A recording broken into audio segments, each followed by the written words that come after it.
American doctors knew going into the Civil War that opiates were addictive when they were used for chronic conditions like pain.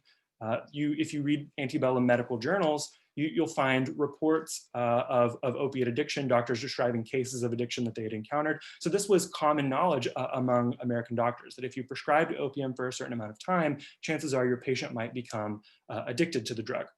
And it took months and months to heal from the kind of gunshot wound or amputation that we see here in the photo, or that John endured at Petersburg. Many men actually never recovered. So surgeons knew that when they prescribed morphine to soldiers for weeks on end, that those men would likely develop tolerance to the drug and eventually develop cases of full-blown addiction.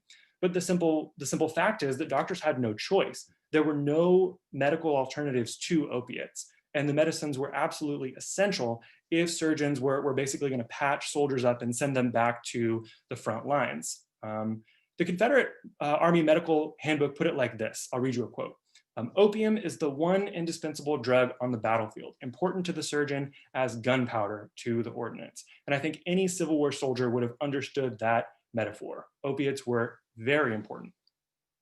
Unsurprisingly, considering how widespread they were during the war, countless Civil War veterans became addicted to opiates. Some men became addicted to morphine and opium during the war in hospitals like Chimborazo, where John was treated for his gunshot wound in 1864.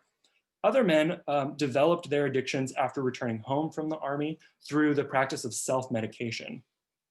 There were no, when you go to a pharmacy today and ask for any kind of prescription medicine in the US, you have to have your doctor issue you a prescription, and you can't just buy addictive narcotics over the counter. But that didn't exist in Civil War America. There were no real regulations on opiates until the 20th century. So you could simply walk into like a pharmacy or a general store and purchase as much as you wanted for as long as you wanted to buy it.